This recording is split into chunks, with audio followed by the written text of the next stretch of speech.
علیکم ورحمۃ اللہ وبرکاتہ۔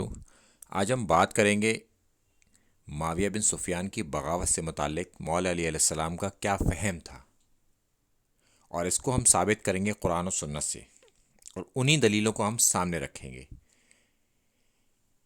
اور یہ بتائیں گے کہ مولا علی علیہ السلام نے کس بنا پر معاویہ سے جنگ کی اور کس بنا پر معاویہ سے مذاکرات کیے۔ اکثر ناسبیوں کی طرف سے یہ سوال کیے جاتے ہیں اور کچھ آرگومنٹ بھی رکھے جاتے ہیں، ان کا بھی ہم جواب دیں گے انشاءاللہ تعالی۔ تو سب سے پہلے اللہ کے رسول صلی اللہ علیہ وسلم نے فرمایا، صحیح مسلم کی حدیث ہے 4796 جو کہ ڈسپلے پر موجود ہے، کہ اگر کوئی اس امت کے معاملے کو ٹکڑے ٹکڑے کرنا چاہے تو اسے تلوار کا نشانہ بنا دو، یعنی کہ اس کا قتل کر دو۔ تو معاویہ بن سفیان نے خلیفہ راشد کی خلافت کا قبول کرنے سے انکار کر دیا اور مقابلے پر آ گیا۔ تو مولا علی علیہ السلام تلوار لے کر معاویہ کو نشانہ بنانے گئے تھے، یعنی کہ قتل کرنے نکلے۔ اب ہم چلتے ہیں اس کے آگے کہ چیپٹر 49 آیت نمبر 9 میں، کہ اگر مسلمانوں کے دو گروہ آپس میں لڑ پڑیں تو پھر ان کے بیچ میں ہمیں کیا کرانا چاہیے؟ صلح۔ اور جب ہم صلح کرائیں تو ایک اگر دوسرے کے اوپر زیادتی کرے تو زیادتی کرنے والے کے ساتھ جنگ کرو دوسرے گروہ کے ساتھ مل کر، اور وہ جب صلح کی پیشکش کرے، یعنی کہ اللہ کی طرف وہ لوٹے، تو پھر اس کی یہ پیشکش مان لو اور اس کے ساتھ انصاف کرو۔ تو مسلمانوں سے جنگ کرنے کا ایک ہی وجہ ہو سکتی ہے، وہ ہے بغاوت، کہ اگر مسلمان باغی ہو جائے تبھی اس سے جنگ کی جا سکتی ہے، اس کے علاوہ کوئی اور دوسرا پوائنٹ موجود نہیں ہے کہ جس سے مسلمانوں میں آپس میں جنگ ہو۔ تو معاویہ بن سفیان کیونکہ باغی تھے اور مولا علیہ السلام کی ریٹ آف دا گورنمنٹ کو انہوں نے چیلنج کر دیا تھا اور وہ اپنا مطالبہ رکھنا چاہتے تھے۔ مولا علیہ السلام نے ان کا کوئی مطالبہ نہیں مانا اور لشکر لے کر معاویہ کے اوپر لشکر کشی کی اور صفین کے مقام پر دونوں میں جنگ ہوئی اور سینکڑوں لوگ اس میں مارے گئے، اس میں اصحاب بھی شامل تھے، یہاں تک کہ عمار ابن یاسر رضی اللہ تعالیٰ عنہ بھی جنگ صفین میں شہید ہوئے۔ صحیح بخاری کی حدیث ہے 28:12 کہ عمار کو ایک باغی جماعت قتل کرے گی، عمار تو انہیں جنت کی طرف بلائیں گے، وہ جماعت جہنم کی طرف بلائے گی۔ تو معاویہ بن سفیان کے گروہ سے عمار ابن یاسر کو قتل کر دیا گیا، جو کہ کمانڈر تھے حضرت علی کے۔ تو یہ ایک اور مہر ہے معاویہ بن سفیان کی بغاوت پر کہ یہ باغی جماعت تھی۔ تو جب ہمارا مقابلے پر جو ہوگا آدمی، اگر وہ صلح کرے گا تو پھر ہمیں اس کی صلح کو ماننا ہوگا، صلح کی پیشکش کو ماننا ہوگا، اور پھر ہمیں اس سے صلح کرنی، کیونکہ اب وہ قرآن اور سنت کی طرف یعنی کہ اللہ کی طرف وہ لوٹ رہا ہے۔ تو جب وہ اللہ کے حکم کی طرف لوٹے تو پھر ہم اس سے صلح کریں گے اور عدل اور انصاف کریں گے۔ یہ ہے اس کا مفہوم، اور آیت کو ایکسپلین کرتی ہے آیت، اور اسی پوائنٹ کو اب ہم اگلی آیت کی طرف لے کے چلیں گے۔ اکثر خوارج کی طرف سے اور ناسبیوں کی طرف سے یہ سوال اٹھتا ہے کہ مولا علیہ السلام نے معاویہ کو اس وقت تک کیوں نہیں مارا جب تک وہ ٹھیک نہیں ہو گیا، یعنی کہ اسے قتل ہی کیوں نہیں کر دیا۔ اس لیے وہ یہ کہنا چاہتے ہیں کہ مولا علیہ السلام معاویہ بن سفیان کو باغی نہیں جانتے تھے، اس لیے انہوں نے باغیوں والے احکام نہیں کرے اس کے اوپر، یعنی کہ اسے قتل نہیں کیا۔ اور یہاں سے وہ پلی لیتے ہیں اس بات کی کہ معاویہ بن سفیان باغی نہیں ہے۔ میں اس آیت کو ایک دوسری آیت سے ابھی آپ کو ایکسپلین کر کے دکھاؤں گا کہ جب باغی یا دشمن ہمارا جو کہ مسلمان ہے، وہ جب صلح کی طرف آئے یعنی کہ اللہ کے حکم کی طرف لوٹے، تو پھر ہمیں اس کے ساتھ کیا کرنی ہے؟ صلح کرنی ہے اور اس کے ساتھ عدل اور انصاف کرنا ہے۔ یہ بات آپ یاد رکھیے گا۔ میں اب اگلی آیت کی طرف چلتا ہوں اسے لے کے، اور اس آیت کو پہلے ایکسپلین کرتے ہیں ہم کہ اس آیت کی تشریح کیا ہے۔ امام ابو بکر اس میں لکھتے ہیں کہ حضرت علی نے باغی جماعت کے ساتھ قتال کیا تلوار کے ذریعے، اور اصحاب کی ایک بڑی جماعت مولا علیہ السلام کے ساتھ تھی، اس میں بدری اصحاب بھی تھے جو کہ یہ مانتے تھے کہ مولا علی علیہ السلام ہی حق پر ہیں، اور انہوں نے معاویہ بن سفیان سے قتال کیا، اور اس کی مخالفت کسی نے نہیں کی سوائے باغیوں کے. صرف باغیوں نے اس بات کی مخالفت کری ہے، اس کے علاوہ کسی نے اس کی مخالفت نہیں کی. اور یہ ایک حدیث کا ذکر کرتے ہیں، حدیث عمار کا، جو کہ تواتر کے ساتھ درج کی گئی ہے اور بیان کی گئی ہے. اس کا انکار تو معاویہ بن سفیان نے بھی نہیں کیا کہ عمار کو ایک باغی جماعت قتل کرے گی، عمار تو انہیں جنت کی طرف بلائے گا، وہ جماعت جہنم کی طرف بلائے گی. تو معاویہ بن سفیان کے اوپر یہ ایک مہر تھی کہ یہ پکے ٹھکے اب باغی ہیں. مولا علیہ السلام تو انہیں باغی سمجھتے ہی تھے، اللہ کے رسول صلی اللہ علیہ وسلم کی اب مہر بھی لگ گئی حضرت عمار کی شہادت کے بعد.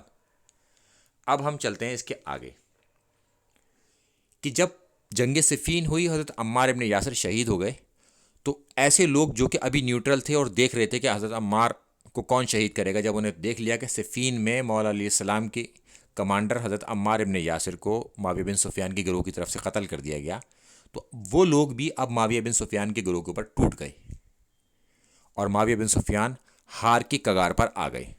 تو انہوں نے کیا کیا، قرآن کو اوپر اٹھایا کہ اس کے ذریعے فیصلہ ہوگا، یعنی کہ وہ اب اللہ کے حکم کی طرف لوٹنے لگے.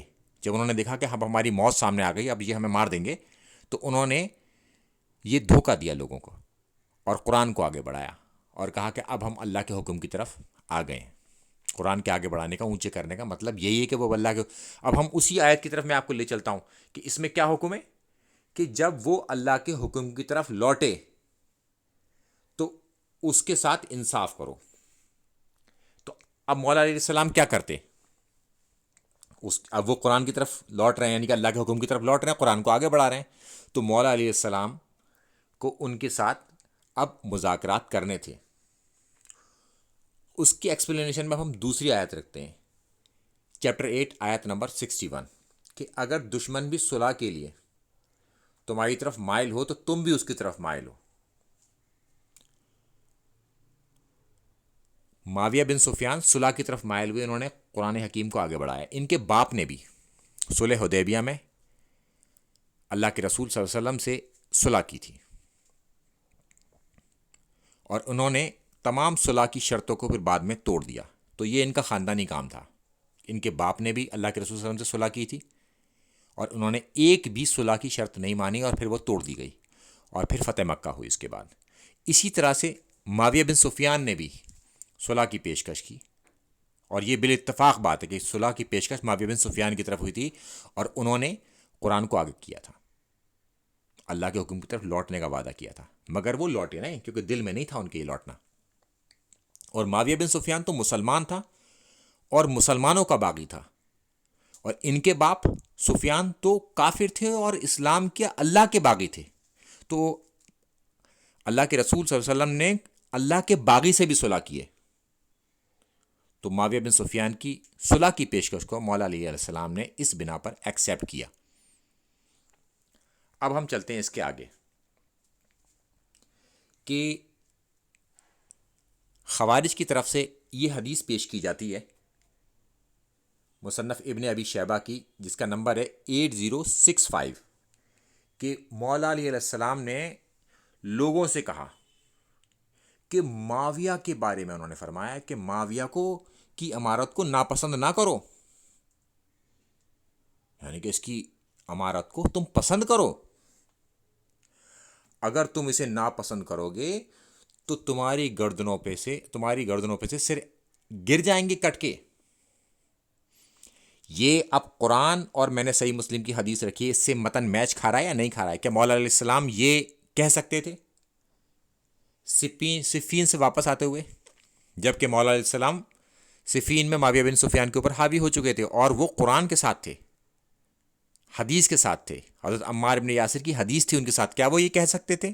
نہیں، کیونکہ یہ متن ہی ٹکرا رہا ہے مولا علیہ السلام کے عمل سے، اور اس کی سند کمزور ہے، کیونکہ اس میں ایک راوی ہے حارث اور دوسرا ہے مجادل. یہ بالاتفاق جو ہے ضعیف راوی ہیں. مجالد ان کا نام ہے، مجالد. اور پھر ہم چلتے ہیں اس کی اگلی حدیث کی طرف، جو کہ خوارج کی طرف سے پیش کی جاتی ہے 8063. اس کا متن میں آپ کو بتاتا ہوں پہلے. صفین میں مولا علیہ السلام نے اپنے ہونٹ کاٹتے ہوئے کہا کہ مجھے اگر یہ معلوم ہوتا کہ معاملہ یہاں تک پہنچے گا تو میں ہرگز نہیں نکلتا. کیا یہ ممکن ہے کہ مولا علیہ السلام قرآن کا حکم نہ مانتے جبکہ اللہ کے رسول صلی اللہ علیہ وسلم نے فرمایا تھا کہ علی اور قرآن ہرگز الگ نہیں ہوں گے حتیٰ کہ مجھ سے حوض کوثر پہ آ کے ملیں گے. علی تو قرآن کی تعویل کے لیے جنگ کرے گا، وہ بھی مسلمانوں کے ساتھ جس طرح سے میں کفار سے کر رہا ہوں، یعنی کہ آن بیہاف آف دا پروفٹ حضرت علی کو جنگ کرنی ہے مسلمانوں سے قرآن کی تعویل کے لیے. تو کیا یہ اللہ کے رسول صلی اللہ علیہ وسلم کی حدیث اور قرآن سے میچ کھا رہا ہے متن کہ ایک باغی کے ساتھ کیا سلوک ہونا چاہیے جو مسلمانوں کے معاملات کو ٹکڑے ٹکڑے کر رہا ہے؟ یہ متن ہی میچ نہیں کھاتا مولا علیہ السلام کے عمل سے، اور کیونکہ مولا علیہ السلام کا عمل وہی ہے جو اللہ کے رسول صلی اللہ علیہ وسلم نے ہدایت کیا ہے.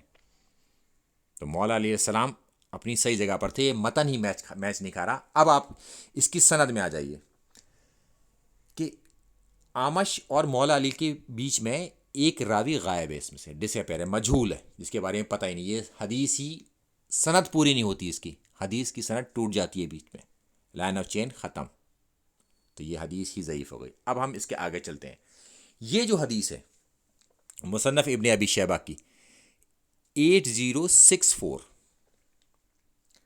کہ مولا علیہ السلام کی طرف سے ابو موسیٰ اشعری رضی اللہ تعالیٰ عنہ کو اپوائنٹ کیا گیا تھا ایز اے وکیل کہ وہ ان کی طرف سے اس کیس کو لڑیں گے. یہ بالکل ٹھیک ہے، اس میں کوئی کمی نہیں ہے، مگر اس میں مولا علیہ السلام نے حکم دیا ہے فیصلے کا، نہ کہ صلح کا. صلح ہوتی ہے دو فریقین کے بیچ میں کہ تمہاری یہ بات مان لی گئی، ہماری یہ بات مان لی گئی. یہاں پر فیصلے کا معاملہ ہے. فیصلہ کیا ہے کہ ایک برحق خلیفہ راشد ہے منہاج نبوت کی طرز پر پہلے 30 سال کا، اور ایک اس کا باغی ہے. تو ان دونوں کے بیچ میں کیا فیصلہ ہوگا یہ آپ خود جانتے ہیں. یہ حدیث بالکل ٹھیک ہے، مگر یہ بھی پیش کی جائے گی خوارج کی طرف سے، آپ یہ یاد رکھیے گا. مگر یہ حدیث بالکل ٹھیک ہے، مگر اس میں الفاظ یاد رکھیے گا، اس میں الفاظ ہیں فیصلے کے، نہ کہ صلح کے. اب ہم چلتے ہیں اس کے آگے کہ جب حضرت ابو موسیٰ اشعری رضی اللہ تعالیٰ عنہ کو اللہ کے رسول مولا علیہ السلام کی طرف سے وکیل طے کر دیا گیا، تو ایک سفیر معاویہ بن سفیان کی طرف سے بھی تھا وکیل. ان دونوں نے اپنے آپس میں بات طے کری، اور اس کے باوجود بھی ایک صحابی کو، اور اتنے سینئر صحابی کو وہاں پر ڈسیو کیا گیا، جھٹکا دیا گیا، دھوکہ دیا گیا، اور ان سے کہا گیا کہ آپ حضرت علی کی امارت کو اتار دیجیے گا، میں معاویہ کی امارت کو اتار دوں گا، لہٰذا پھر امت کو ہم چھوڑ دیں گے. اسی طریقے سے پھر امت فیصلہ کرے گی کس کو وہ چنتی ہے.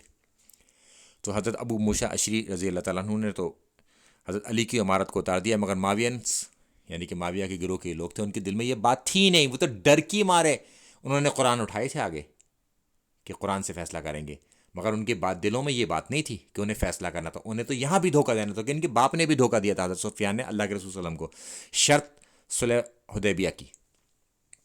تو انہوں نے بھی یہی دھوکہ دیا، اور معاویہ بن سفیان کی انہوں نے امارت نہیں اتاری، اور وہاں پر پھر جھگڑا شروع ہو گیا، اور صفین کبھی ختم نہیں ہوئی.